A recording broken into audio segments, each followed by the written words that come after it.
चंदौली के सदर तहसील क्षेत्र के बनौली खुर्द गांव में रेलवे ओवरब्रिज निर्माण के दौरान बड़ा हादसा हो गया, जब हावड़ा दिल्ली रेल रूट पर बन रहा स्लैब अचानक भरभरा कर गिर पड़ा। गनीमत रही कि इस हादसे में कोई जनहानि नहीं हुई, हालांकि एक मजदूर घायल हो गया। घटना की सूचना मिलते ही जिलाधिकारी चंद्रमोहन गर्ग और पुलिस अधीक्षक आदित्य लांघे मौके पर पहुंचे और हालात का जायजा लिया। डीएम ने कहा कि बड़ा हादसा टल गया है और पूरे मामले की जांच के लिए टीम गठित कर दी गई है। प्रशासन ने इस मामले में सख्त रुख अपनाते हुए सेतु निगम के खिलाफ एफआईआर दर्ज कर ली है, जबकि जेई गौतम कुमार को निलंबित कर दिया गया है। साथ ही एई अविनाश कुमार आर्य और प्रोजेक्ट मैनेजर मनोज कुमार के खिलाफ भी विभागीय कार्रवाई के निर्देश दिए गए हैं। डीएम ने पीडब्ल्यूडी के चीफ इंजीनियर को विस्तृत जांच के आदेश दिए हैं। उधर घटना को लेकर सियासत भी तेज हो गई है। चंदौली सांसद बीरेंद्र सिंह और सकलडीहा विधायक प्रभु नारायण यादव समर्थकों के साथ मौके पर धरने पर बैठ गए। फिलहाल प्रशासन का कहना है कि दोषियों को किसी भी कीमत पर बख्शा नहीं जाएगा। देखिए हमारे संवाददाता चंदन सिंह की रिपोर्ट। जनपद चंदौली में सदर तहसील के बनौली खुर्द गांव में एक आरओबी का कंस्ट्रक्शन सेतु निगम के द्वारा कराया जा रहा है। कल रात को स्लैब कॉन्क्रीटिंग वर्क के दौरान ये जानकारी प्राप्त हुई थी कि कुछ हिस्सा स्लैब का क्षतिग्रस्त हो गया था। मौके पे जाके मेरे द्वारा और एसपी साहब के द्वारा भी निरीक्षण किया गया है। इस प्रकरण में किसी भी तरीके की कोई जनहानि नहीं हुई है। प्रकरण की गंभीरता को देखते हुए वर्किंग एजेंसी के खिलाफ हम लोग के द्वारा एफआईआर दर्ज करा दी गई है। साथ ही साथ जेई पे सस्पेंशन की कार्रवाई कराई जा रही है एंड एई एंड पीएम के खिलाफ में विभागीय कार्रवाई भी कराई जा रही है। इस प्रकरण में एक जांच टीम भी गठित कर दी गई है। चीफ इंजीनियर पीडब्ल्यूडी के द्वारा पूरे प्रकरण की जांच भी की जा रही है। क्या मानते हैं? देखिए, हम जब दिल्ली में थे तो मुझे सूचना मिली कि इस तरीके की घटना यहाँ पे हो गई है और एक जो आरओबी का निर्माण हो रहा था उसका जो अप्रोच जो रोड बन रहा था वो स्लैब गिर गया और उसमें कई लोग घायल हो गए हैं। संभवतः एक व्यक्ति की मृत्यु हुई है, जो सूचना मुझे मिली।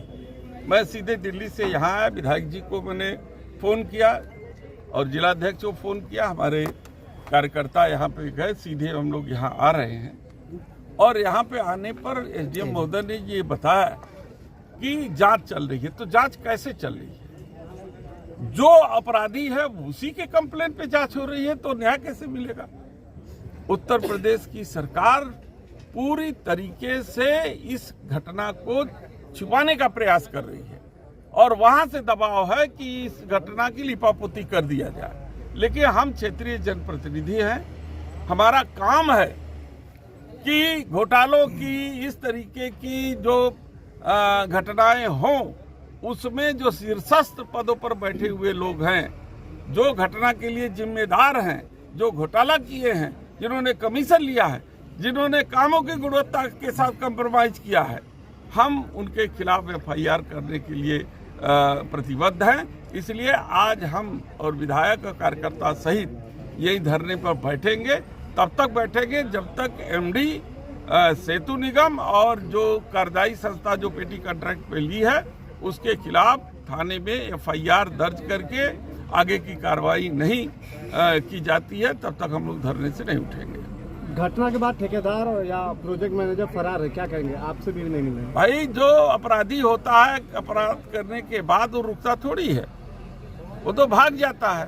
प्रशासनिक अमला कह रहा है कि कोई मौत नहीं हुई है, कोई कैजुअलिटी नहीं अब हुई सवाल ये है कि जब प्रशासनिक अमला ही ढकने के लिए उसको प्रयास करेगा और घटना को ऐसे कैजुअलिटी में ले रहा है जैसे कोई घटना घटी ही नहीं है, तो ये बहुत चिंता का विषय है। बिना सेफ्टी के लोग यहाँ वर्किंग कर रहे हैं, इसके बाबत क्या कहेंगे? भाई, ये सारी चीज जांच का विषय है और ये लोग जांच करेंगे और तब तक नहीं करे जांच में तथ्य सामने आएगा जब तक कि उनके खिलाफ एफआईआर नहीं होगा। हम एफआईआर की मांग कर रहे हैं कि जो एमडीज हैं, चाहे सेतु निगम के एमडी हो, चाहे कार्यदायी संस्था जो काम यहाँ कर रही थी उसकी हो, और ये भी जांच करें कि कौन लोकल लोग हैं जो दबाव डाल करके गिट्टी, बालू, सीमेंट सप्लाई कर रहे हैं। डुप्लीकेट सीमेंट तो नहीं सप्लाई हो रही है।